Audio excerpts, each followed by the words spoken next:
Welcome to Old Guy Tech, the OGT.TV recording studio. Technology for the rest of us. Hi, welcome to the OGD.TV interviews, and I'm Rob Charney, your host, and I'm here today with Dan Dellinger, running for Recorder Clerk in El Dorado County. Dan, thank you very much for coming and talking to us today. And I know there's a number of issues that the Recorder Clerk faces, and most people don't even know what a recorder clerk does, or what is a recorder clerk. So why don't we start out telling us about what is the recorder clerk of a county? Well, every county has a list of jobs that they have to have somebody fill, from district attorney to sheriff to, in our county, even the surveyor, and it's an elected office. Right. Mm-hmm. Anyway, the recorder clerk is the person that takes all the documents that are non-court related that need to be recorded permanently, and then they're the custodian of those records going back to the gold rush. And then also the county clerk oversees the elections department. But then right now there's sort of a push to separate elections and make the elections reportable to a civil service bureaucrat that would report to the county CAO, which I think is a bad. But that's another discussion. Is that well? Since we're on it, is that something that other counties do? No. They normally report to the county clerk, because there are in the county or the state codes. Right. There are some intertwined duties and things. I see. So actually, it's a good fit.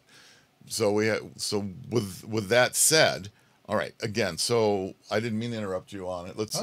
Again, did we cover what a recorder clerk does? Pretty much. Yeah. Pretty okay. much. Okay. And, good. There's just certain formats and things that they use, and then they have to comply. And sometimes it can be very, very complicated. But normally it's pretty straightforward. You go in, you plug in the data, and spit out the form. Got it. So I remember when I've had numerous businesses, I would have to go to the recorder clerk to get your fictitious names thing, yeah. Right? So that's one of the things that they do, and then you have to take that to an approved newspaper or whatever and have it published. Right. You have to pay to publish. It's kind of archaic, because who reads those fictitious business notices in the newspaper anymore?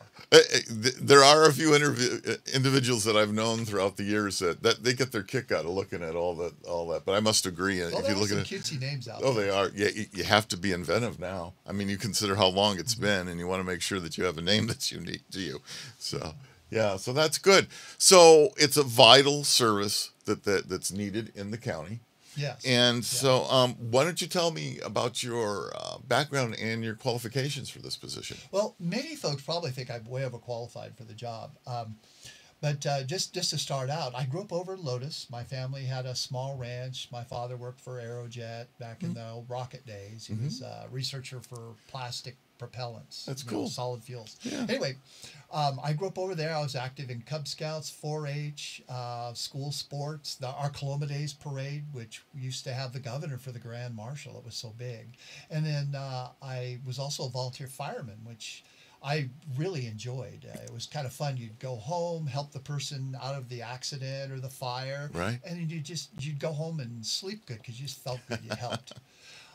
Following that, I went to, I graduated, of course, from Gold Trail and Ponderosa High School. And then I went to the American River Branch campus that many of us call the University Behind Railings. Because it was in the fairgrounds at those days. Yeah.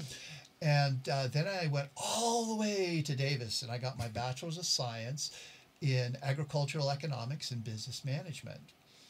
And then following that, I wound up, I did a little bit of campaign work, and I got a really neat job with the Commission for Economic Development for about a year. It was when Mike Kerr was governor, and I did a lot of research. I became the office small business expert, and I wrote a paper on small business issues, and I learned an awful lot. I bet. Yeah, and then I wound up, that also helped me get a job. I started as a deputy director, and then when I left there, I was the executive director for the Gilroy Chamber of Commerce. And as they split off their visitors bureau, I headed up the visitors bureau down in Gilroy, which was a really, really interesting job. And I also have another Chamber of Commerce that I was at Del Norte County, Crescent City, for about a year. So I've got, I have to look at my cheat sheet, but I've got about 7 or 8 years experience. And when you manage a Chamber of Commerce, you've got to administer both public and private money. Mm-hmm. And you've got to be fair to everybody. And I gained a really good reputation for being fair. And it's a business, just like you would be running an agency. So right.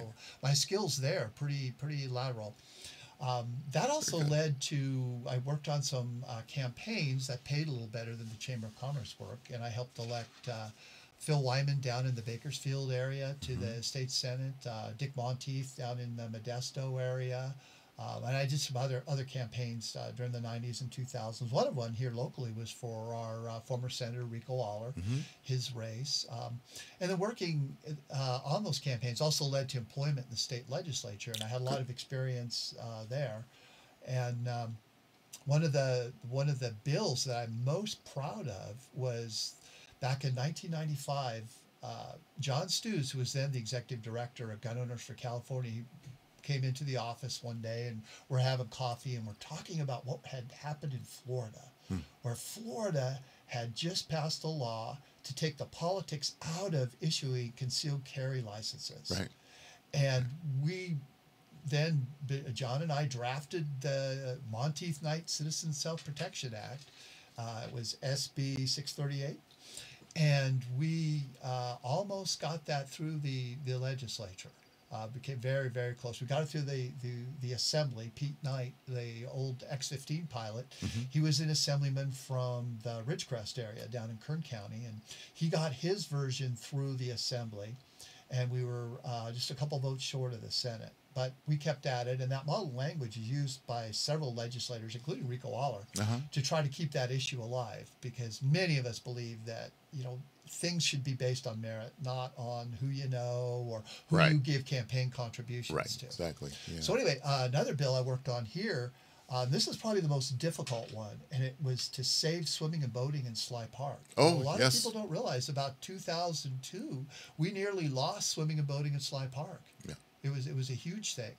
Another bill, it made the issuing of the training certificates for emergency medical technology. I can almost say it. EMTs, emergency medical technicians. Thank you. Yep.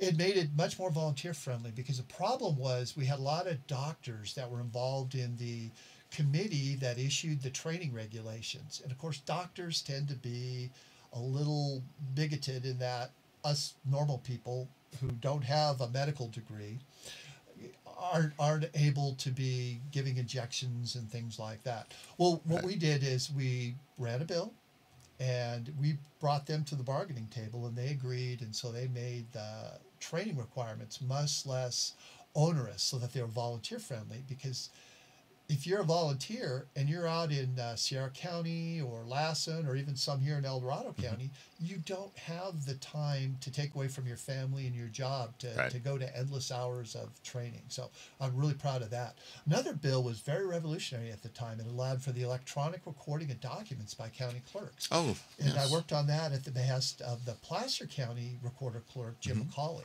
And it's law today, but at the time it was very, very controversial.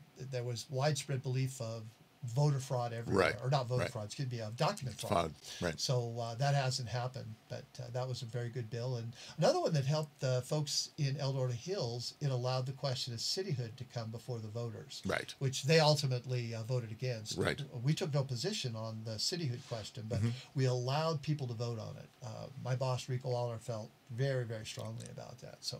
Well, yeah, and that's your strong position of having the citizens vote on certain issues that are coming up. Of course, our board of supervisors and those, they are elected to do the day-to-day tasks. Right, that's our representative form of government. Right, and so What was interesting about the situation in El Dorado Hills is really when they put it together, they had no way of actually funding the whole idea of becoming a city. Right. It was a whole interesting idea, and I'm glad this you had a lot to do with it, and it was Right. something We were just that trying to level the playing field field. because Yeah. there was pressure from some of the mega developers on the local LAFCO agency, which Right. is the Agency Formation Commission, and they were holding it up. So that's what all our bill did was say, "Thou shalt put it on the ballot." There you go.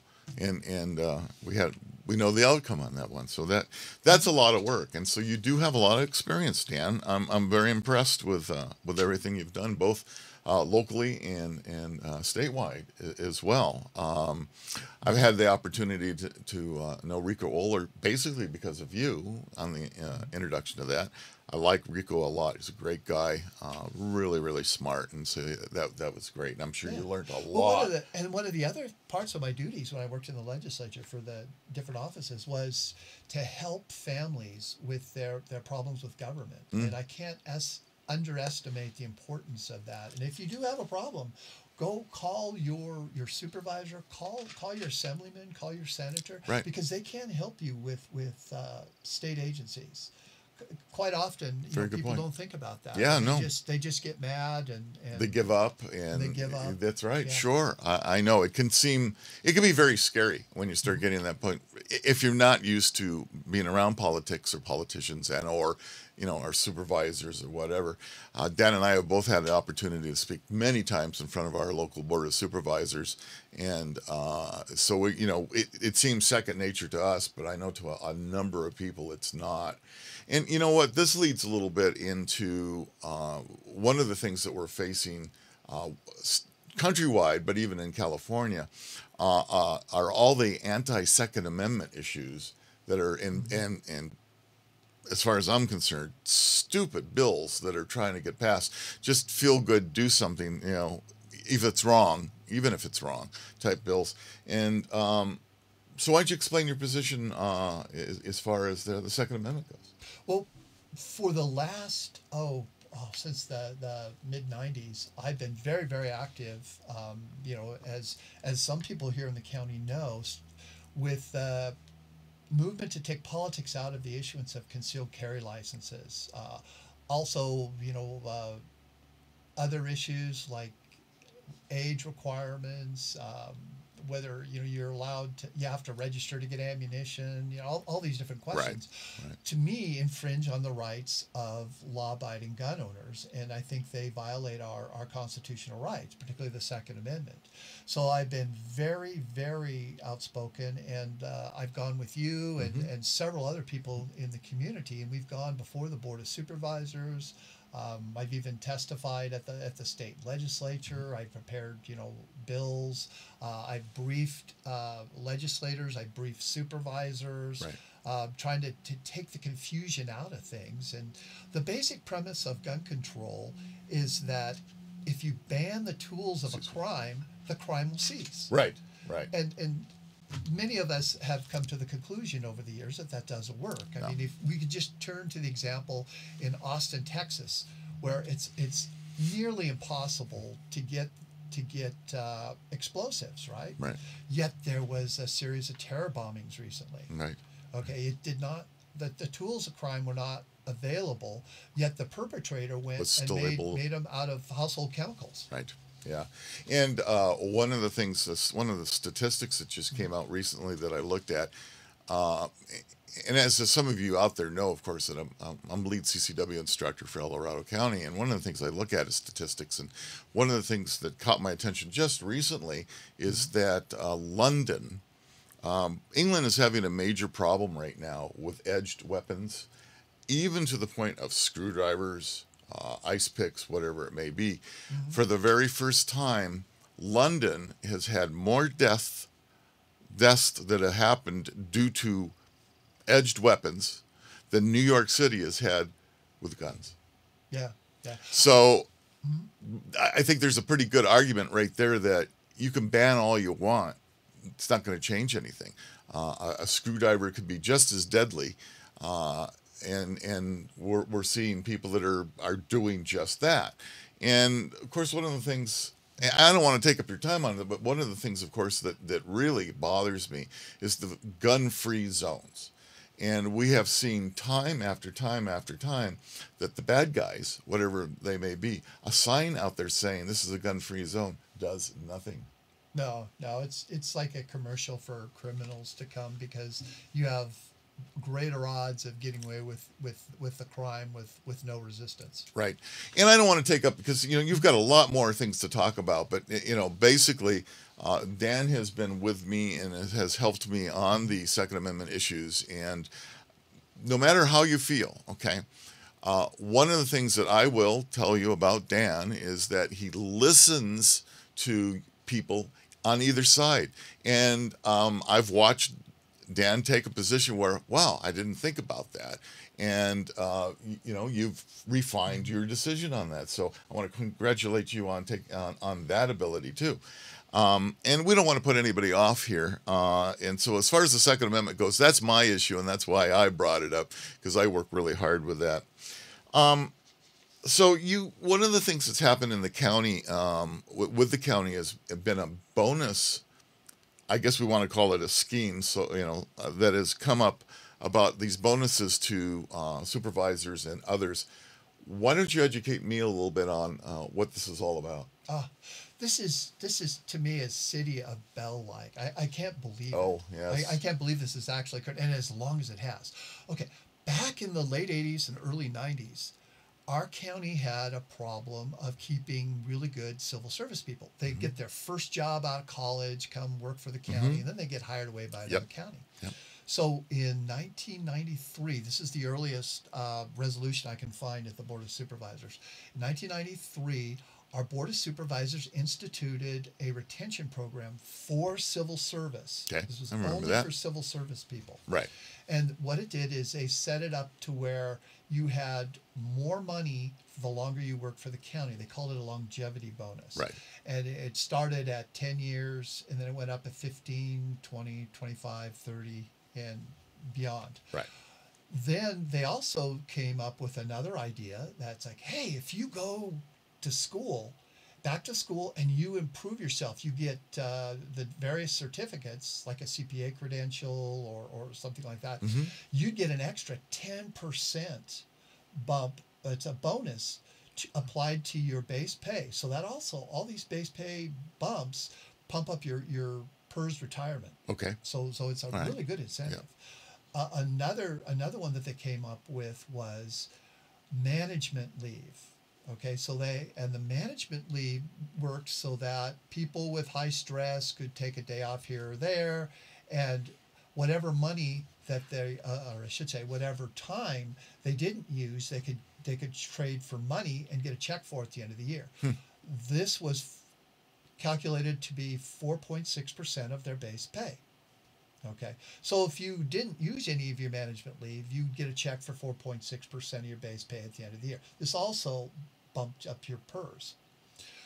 The other was sometimes they reorganized departments, and sometimes a person might wind up with some extra duty, so they would give them a bonus.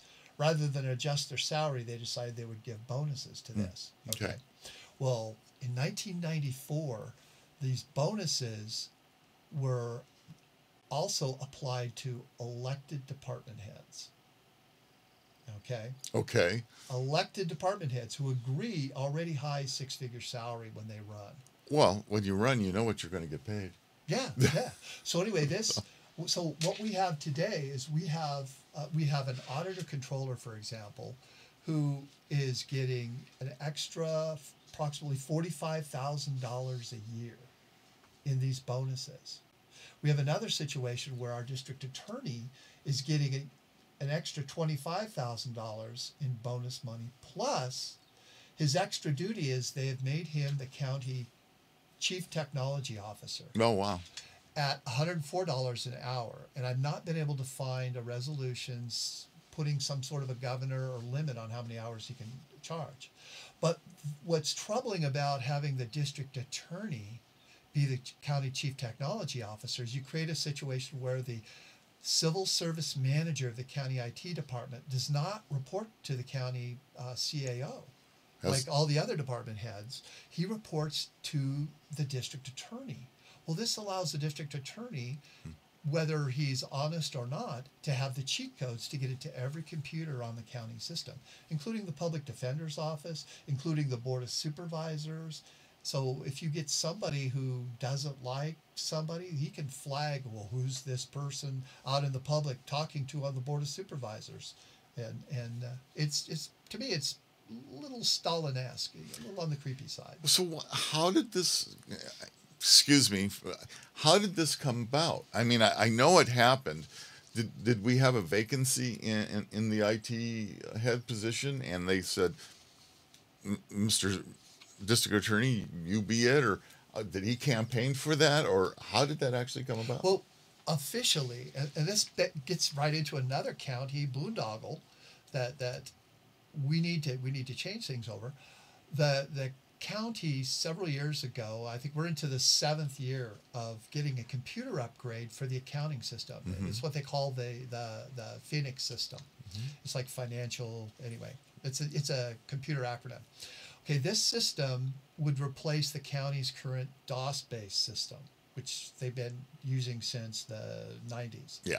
Okay. Well, anyway, for whatever reason, the county has been unable to get this done. So about 3 or 4 years ago, the Board of Supervisors decided that, hey, we'll get the district attorney, we'll give him this title and have him put this in his lap and have him deal with the computer vendor who's developing this software. And maybe that'll speed it up. This was how it was sold to the Board of Supervisors. Unfortunately, it's been 7 years now, and the county has, paid who knows how much money, but we don't have the Phoenix system up and running. I think it goes back to the Y2K situation that we were facing on the computer system with the county. So it goes back to 1999 as far as upgrading the computers and making sure that as the year 2000 rolls over, that it doesn't become end of days. And that's what everybody was afraid of. And if you go back and you look at the county, they hired at least a dozen subcontractors to come in and go through all the computer code and see if there were Y2K issues that were coming up. So some of you might remember Y2K. That was like, oh my God, everything's going to come to an end. And most of us sat there until 1201, and waiting to see if everything came crashing down. And of course, nothing did. And so they did manage to fix some of the things. But I believe that, it goes back a long time. And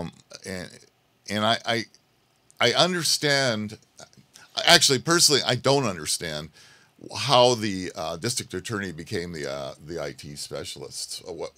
What gives him?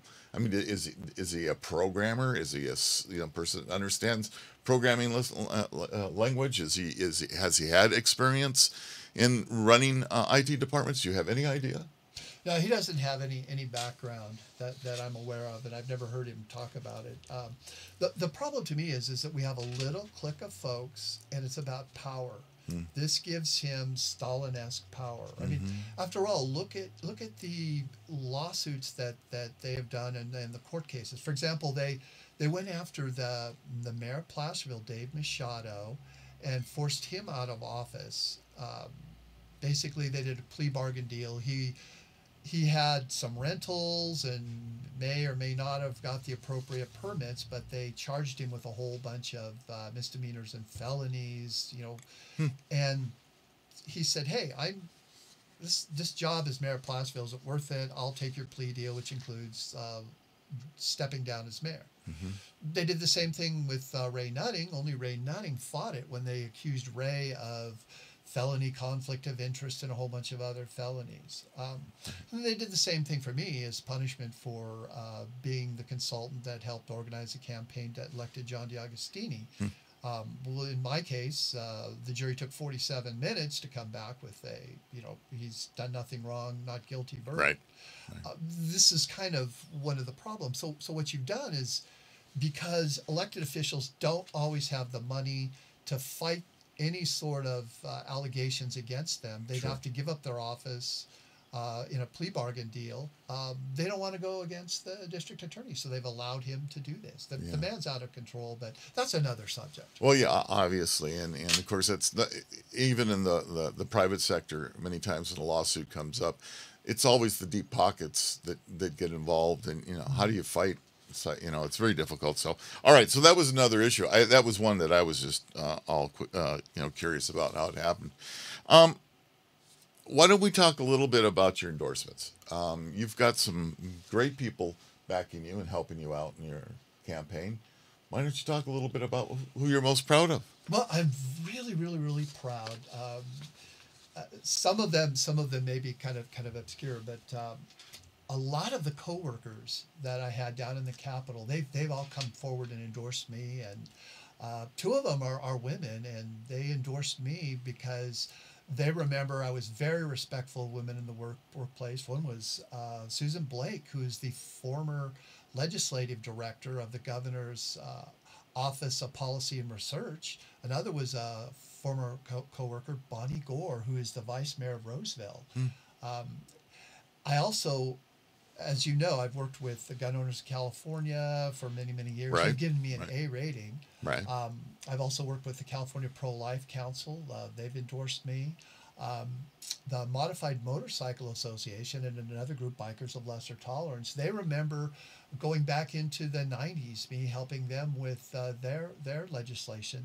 Primarily, they wanted the freedom to ride their motorcycles without a helmet, but they also had other laws that involved traffic, lane splitting, issues like that I worked with them on, and they all remembered that, and they've come forward and supported me. I have a couple of sitting senators that I worked with, and they remembered me and they endorsed me. Joel Anderson, who's from Southern California, and then Tom Berryhill, who's in the Senate now, and then his brother Bill, who used to be in the Assembly. They lived down in the Modesto Ceres area, but when they were in high school, they both went to high school up here. So right. Yeah, they remember me. We're good friends, and they endorsed me right away. And of course, Rico Waller, who we've come to be very, very good friends. We worked together for years. Rico's endorsed me, and he's pretty tough to get his endorsement. So I have his. I'm very, very proud of that. And I have lots and lots of local folks here. Former Supervisor Ray Nutting, former Supervisor Sam Bradley, they've endorsed me. I have some taxpayer folks from Sacramento County, because I work with a group called Ion Sacramento, and they're a watchdog group, and we need a watchdog group like that here in our county. Sure. They look at some of the proposals coming out of county staff, city staff, and we need that up here, because there is a tendency with bureaucracy, and it's just the nature of bureaucracies, that they want to expand, and they're often trying to build little empires. So we need groups to caution us about them. Yeah, we do. In El Dorado County, our grand jury is the watchdog generally of that situation. Having spent a year on the grand jury, by the way, folks, if you really want to know how things run, spend that year on the grand jury as I did. And when it's run properly, it's a great organization. It really is the watchdog for the county. When it's not, it can be leaned any way. And the district attorney is the one that helps get those jurors set to go and is kind of their attorney. So kind of an interesting thing to bring up as well.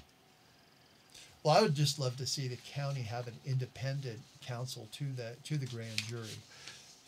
You would think that would be necessary, and I know of a couple of instances and you have to remember, almost everything the grand jury does is in secret, except for the final report out. But I am aware of a couple of situations where our grand jury had to go to an outside counsel that was not involved in any way in the county to deal with some issues. They're not allowed to report out what those issues were, but we do know that there were some, and so. Again, one of the other watchdog organizations, I think a watchdog organizations of citizens of El Dorado County alone is a good idea. And you're going to get both sides. In El Dorado County, we've had a situation with, and it's not going to affect Recorder Clerk as much. Maybe it will as far as workload goes. But, we have, and I kind of dislike the terms, but they are what they are. We have pro-growth and anti-growth as far as what happens in El Dorado County. There's those people that don't think a single shovel of dirt should ever be turned again in El Dorado County. And then, of course, you have the extreme opposite of developers and people wanting to put up huge housing tracts. And that's, I think, one of the issues that some of the watchdog groups have been with as well. And so I would assume that that would affect your position as recorder clerk. Could double the amount of workload you have should we, depending on what direction the county goes into. So, help me real quick. I know we're going way over time here, but help me understand a little bit on, and I know you may not have talked about it in depth, but how is the recorder clerk's office funded? It's funded, through your county general fund. It's one of your mandatory agencies. The budget right now is approximately $3 million, and they've got about 14 full-time employees. If they split it off, then it's going to be about $1.5 million budget if they split the elections function off, as some people want to do. But it's very, very important. And one of the things I'm hoping to do, though, that nobody's really talked about is that as the custodian of county records going back to the 1800s, I want to set up a program with our historical folks, our historians, researchers. Many of us that are history buffs, we like to watch the old documentaries where there's archive footage coming from various archives. Right. The private one we see is Sherman Grinberg's. There's the Bunz archive in Germany. There's the Imperial War Museum archive. There's our Smithsonian. Right. But we don't have anything here, and we have old gold rush documents and stuff floating around our county, and we need to create some sort of an entity, a mechanism, an archive for that, and that's something I'd like to do. Because as some of these folks from these old pioneer families, pass on or they move out of state, they've got artifacts and things, and so somehow we've got to get a place for those. And I think that's great because we've lost a lot as time goes on. There's a lot of history, and I'm a fan of old time radio, and one of the things I listen to is old time westerns. And surprisingly enough, a show that many of you, if you're old enough, watched on television as well as radio is called Paladin. Right. Yes. And it's incredible how many episodes actually talk about Placerville. They went all through the on those. It was all the time. I mean, so there's a lot of history here that isn't covered. So I agree with you on that. It would be nice if we could do more. We have a small little El Dorado County museum, which gives some of the information, but nowhere in depth with what we know is out there. I mean, many of you may not even know that Studebaker got his start here in Placerville. Building wheelbarrows. That's right. But anyway, I'm just talking about this would be an extracurricular activity that I would work with, and I think we could probably find some funding, private sector, wouldn't be depending on, the county to fund this, but we want to have some sort of official mechanism. And I think as recorder clerk, I would be somebody that would be in a position to get this thing kicked off the ground. Yeah, I think it'd be a great idea. Explain to me again, and I know I'm a little dense here sometimes, why is it now we have recorder clerk and elections merged? So why is it, I mean, it's been working for many, many years now, and honestly, I'm not taking a position one way or other at the moment, but tell me how that came about, and why is it a good thing? Is it a bad thing? What's your opinion on that? Well, personally, it's a recommendation of our outgoing recorder clerk, Bill Schultz, who's been at the job for 20 some odd years. Right. And I like Bill, and I respect him, but now and then I'll have a policy disagreement with him. And this is one. I think this is part of what's behind that is I think there is a fear from some of the political insiders that their handpicked candidate, my principal opponent, will not be elected. And if he's not elected, they're afraid of having some honest people like me being fair and impartial administering the elections department, because their ability for monkey business is not there. And I am deadly serious. One of my great fears is voter fraud. And our state is entering a perfect storm for voter fraud. And I was recently at the Board of Supervisors warning them about this. And here's how it works. Our law has been changed now that starting in 2 years, 2020, there will no longer be traditional election day polling places. We will have a the state of Washington style elections. So 30 days out, the ballots will be mailed to people. There will be regional, one day the elections will show up with a place where you can drop off your ballot. You have the option of mailing your ballot and trusting that it'll be the U.S. mail will get it there. And that's going to be it. So you have a 30-day all postal ballot. That means the only ID a person has to show they're a voter is a signature match. Number two, we have now a system in California where all your registrations can be made by DMV. So when you go to renew your driver's license or you get a new license, Right. there's a box to check saying, gee, I've already registered, I don't want to re-register. The other box to check says, I am not eligible to vote. I do not want to register because I'm either a felon or I am not a U.S. citizen. If you fail to affirmatively check that box, one of those two boxes, you're automatically registered to vote. Number three, we now have a system to allow folks who are not here with paperwork to get a driver's license so they can get automotive insurance. And this is a class of people, the illegal aliens, and then also people who are in the process of applying for their permanent status, like my wife happens to be. Right. Okay, she's got a driver's license through AB 60.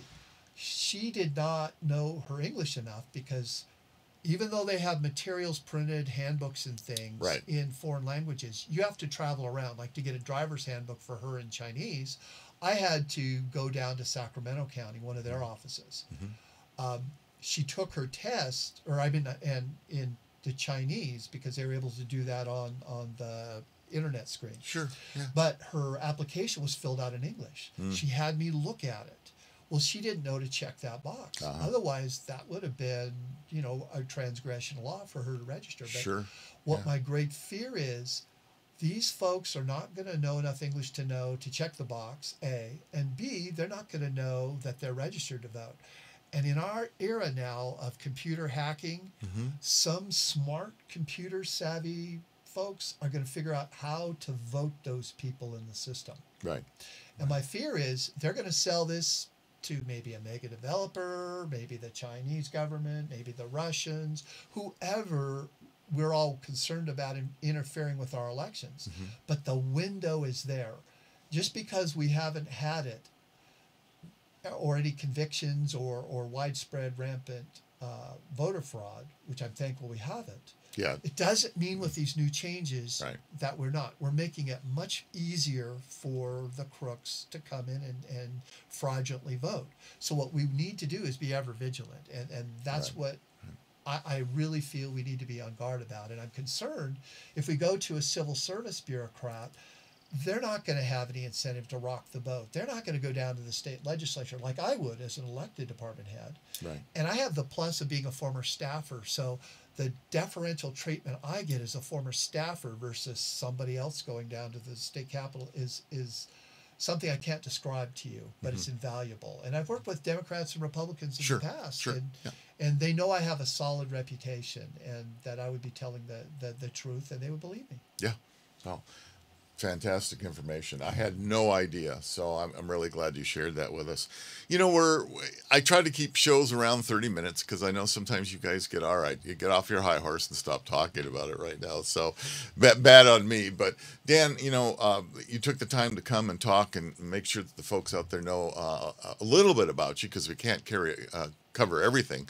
But why don't you do on your closing remarks here, again, just whatever it is that you would like to talk about and, once again, address those voters and why they should support you. Well, I want to thank you, Rob, for letting me come here and talk to everybody. And thank you guys out there for listening. The big thing is we have a chance in this local election to vote for reform. And I'm not part of the establishment. I'm not part of the same good old boy network that have been running things and in a manner that I don't think is quite right. But I want to change that. I want to reform things. And I want to represent you. And I'm hoping that you're going to hire me on June 5th It's the first Tuesday in June. So please call me. My phone number is 530-644-5663 if you'd like to talk to me. It's my personal number. And my website is dandellinger4edc.com. So that's Dan, DANDELLINGER that's it's Dan Dellinger, the number 4 edc.com. Boy, I started to give my email address. Well, I could write you. Yeah. Anyway, please call me. I want to hear from you and hear your ideas on how we can solve some of our county problems and improve our county government. And I can tell you wholeheartedly that Dan is there to answer that phone and answer your question at any time. So if you see this interview and you're confused about something we talked about and you want some more information, give Dan that call. He'll answer his phone. He'll talk to anybody about the issues. So please do that. And because there's many times where even I, after the show, I'll look at it going, I missed the point. Let me call him. And he's right there for me at every time. So thank you for that, Dan. And hey, listen, I want to thank those of you out there watching the show. This is Rob Charney does interviews on OGT.tv. And I want to thank Dan Dellinger again for coming in and sharing his information with us. I learned a lot just in this short period of time. So thank you, Dan. And thank you folks who are out there for watching us. And we'll see you soon. Thank you.